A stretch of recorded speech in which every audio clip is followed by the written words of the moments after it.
Hey everyone, it's me, Poshypop, the Sin Being. I'm a carry player for Melee Creeps. We just won Deadlock Fight Night. If you haven't checked out that video I uploaded of us winning the Fight Night with the comms and all that, I would most definitely check it out.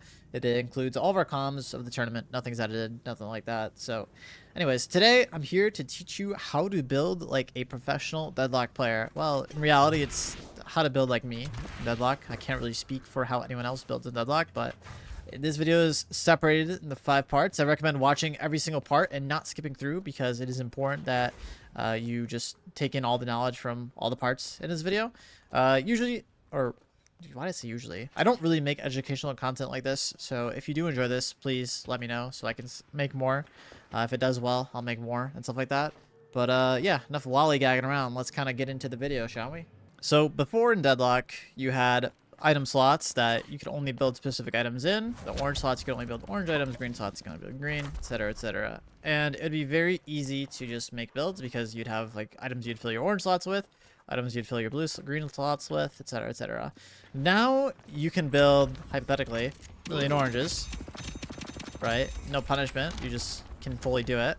Or you could build like a million purples, a million greens, etc., etc. But that's not what you obviously want to do, but that's not the point of this video today. So this is just comparing the past and the present. We have a lot more freedom now, and it's a lot harder to build because you're not told what to build like in the previous patch. You know, you were told to build 4 oranges, 4 greens, 4 purples, right? And it would always be the name of the game in pro play to fill your slots, have your slots filled, get all your slots filled so you're full power, full strength, because each slot gave you an inherent, like, for example, if you fill a spirit slot, you get spirit power. If you fill a green slot, you get green or health, etc., etc. Now you don't really have that anymore. Now you have investments. So the way you navigate the difficulty of figuring out what to build in Deadlock is 2 guidelines. And first, I'd like to give a shout out to Saab, as he was, or AVG. He was the first person to tell me about this, and it kind of stuck with me pretty hard. So the thing you want to do first is have an idea of what you're gonna do. Have a vision. Okay, I'm loading into this game. Look at the enemy team comp. Look at my team comp. I'm gonna go Gun Wraith, or I'm gonna go Spear Wraith, or I'm gonna go Tank Wraith. You know, Viper. I'm gonna go Spirit Viper, Gun Viper. Like, just have an idea of what you want to build, right? What are you gonna build, and you know, what is that build gonna look like? What are you gonna max, etc., etc.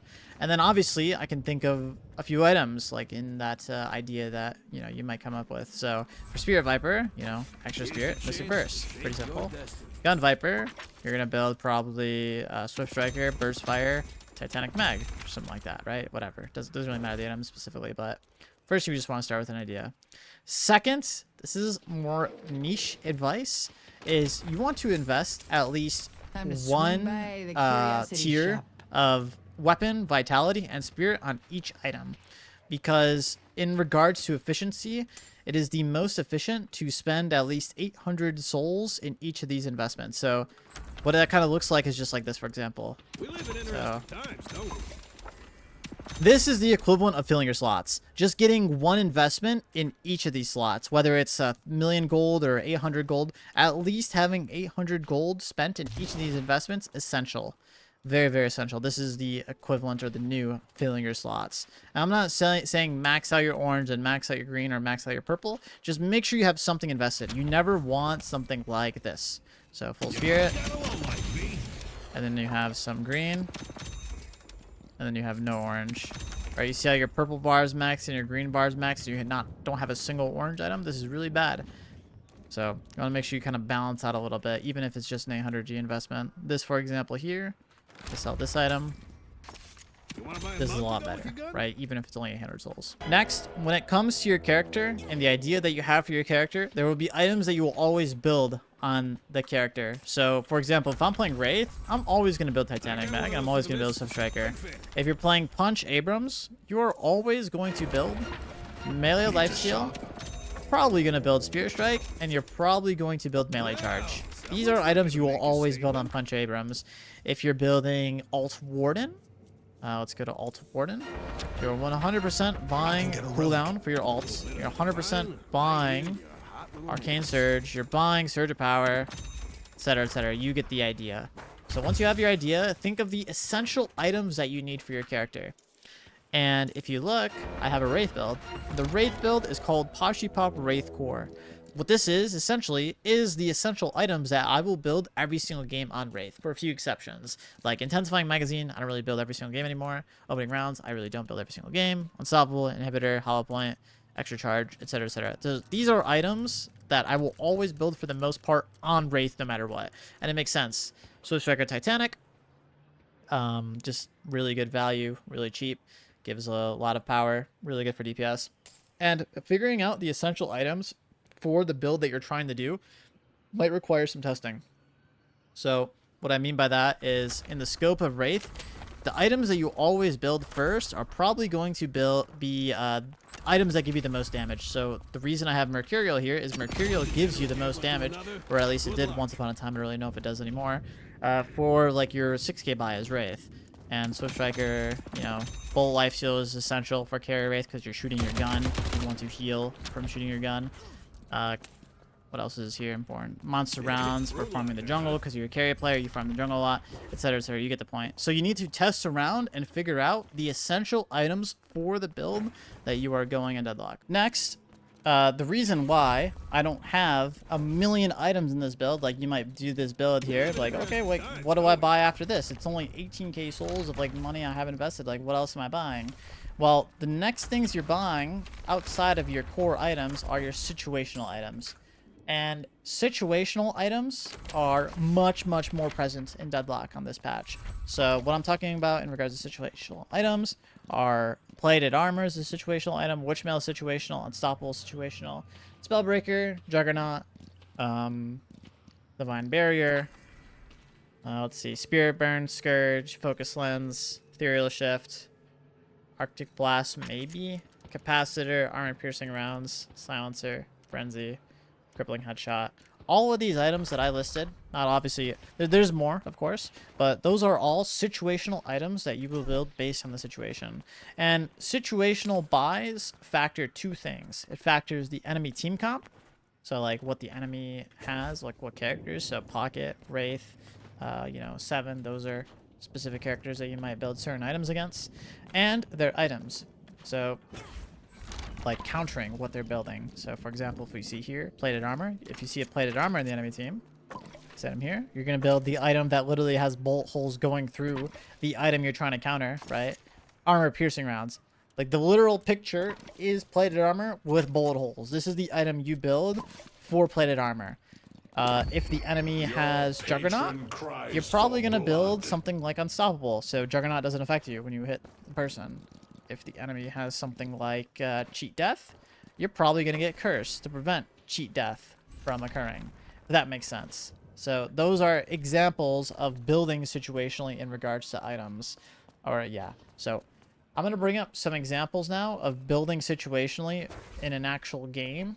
So I'm going to bring up some post-game analysis and builds that I had for Wraith. Alright, so the first example I want to go over is probably the best example I have out of all these games. So if we look at the enemy team comp, I'm just going to break down the characters and kind of what they do. Ivy is going for support, you know, Heal Nova, a little bit of Spirits, Divine Barrier, Healing Tempo. Ivy is playing as a support. Calico is a tank with almost 4,000 HP. Calico has Scourge and plated armor. Calico also has some Spirit damage. Holiday is building Bursty. She has Tank Buster. She has Arctic Blast. She has Improved Spirit. Her burrows are maxed. Pocket, very bursty. He has Tank Buster. He has Arctic Blast. He has Boundless Spirit, Heavy Spirit. Lash, building very bursty. Arctic Blast, Tank Buster, Boundless Spirit. Raj, just gun. This is their only gun damage on this whole entire team. Or person that's building gun. You can see the orange bars here. Look. No orange, no orange, no orange, no orange, no orange. Lots of orange. So with what I just kind of talked about, think of a few items that you could build against these characters. So if you notice, all of them are Spirit. Maybe we build something that reduces their Spirit. The enemy team has a Pocket and a Lash. Characters that require or rely on their abilities a lot to like function as a character, and Calico as well to an extent. So maybe something that silences those three characters or can silence. Or, you know, Calico having 4k HP and Lash having almost 4k HP. Maybe we build something to shred their HP. And you'll exactly see that when you go to my build here. So I build Spellbreaker. This literally counters the burst that Pocket and Lash are dealing. And obviously we can have a discussion whether this is the best item to build against bursts, right? But it doesn't matter. You can still see that the fact that I'm building situationally is what is most important. You can see that I have toxic bullets to counter the high HP pool that we talked about. You see that I have silencer, and silencer not only silences the enemy, the pocket and the lash, the calico, whoever I'm trying to silence, but it literally reduces the spirit damage that they deal. So I'm reducing the spirit damage with Spellbreaker, and I'm reducing their spirit damage by shooting my bullets at them, right? And it gives me spear resist, silencer. So this is like these two, like this item is like doing like 3 things at once that I want.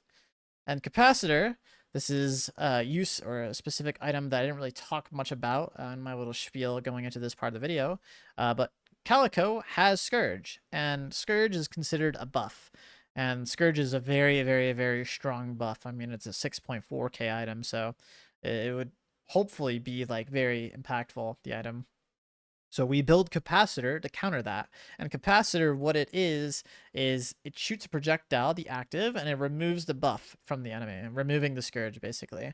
Notice, though, how I am building, though, within scope of my character. So the counter items that I'm building, I'm not building decay. I'm not building curse. And there is no other item that can counter scourge by capacitor. So I'm not building like curse or decay. I'm building items that fall within the idea that I had going back, you know, to the second part of the video. Like, I want to play gun wraith. I want to deal gun damage. I have bull, lifesteal, sharpshooter, titanic magazine. This is my core idea here, right? And I'm building with alignment to that. And obviously, you know, we get a little bit of green with Spellbreaker. You know, we're not going full tank, so we can just build like 1 or 2 green items as we see here. So that's the first example. Another example, is this a good one? Not really a good one. I mean, you could see these 2 items here. These are items that you'll probably never see me build ever again. But I built these because we're versing a Bebop and, you know, reactive barrier, spirit shielding, literally the perfect counter to Bebop. And spirit shielding is really good for their high burst. You can see here, Yamato, Holiday, Pocket, Shiv, but he's gone, Bebop, lots of burst. Let's look at this one here. You can see here the silencer, once again, silencer is really good into this enemy team comp. Silence the Pocket, silence the Dynamo, silence the Geist, silence the Abrams. See, is this one a good one? Yeah, this one's a good one. So in this game, I built plated armor. And this is an item that's like, wait, you built plated armor on Wraith? Like, that doesn't make any sense. You could just build like something cheaper. The reason I built plated armor is, this is a different example than any of the other ones I've talked about. If you look at the enemy team here, the enemy team has gun character, shoots his gun. I mean, he kind of punches for the most part. He looks like he's going like a melee build. Yeah, this is a bad character for the example, but Infernus shoots his gun. That's his identity. 7 shoots his gun. This is his identity, and he's not going for an ult build. Look at his build. He has Surge of Power on his he has Surge of Power on. I believe it's on his 3. We can't see. He has Boundless Spirit. He has Spirit Rend, auto attacking, right? Hayes, gun. Her identity is shooting. Warden, gun. His identity is shooting. And Lash, Spirit. So there's 4 characters on the enemy team that their identity is shooting. They want to shoot their gun at me. Okay, let me just get an item that literally prevents them from shooting their gun at me, right? But my overall build is still within scope of the identity that I want to do as Wraith. I want to build guns. So I have Mercurial Magnum, I have Burst Fire, Sharpshooter, Toxic Bullets, Intensifying, Swift Striker, Titanic, right? We're not building so situationally that I'm just like becoming a tank and I'm only building situationally. I'm building the items that I need to do the idea that I want. But afterwards, I'm getting plated armor. I'm getting toxic bullets for the Abrams.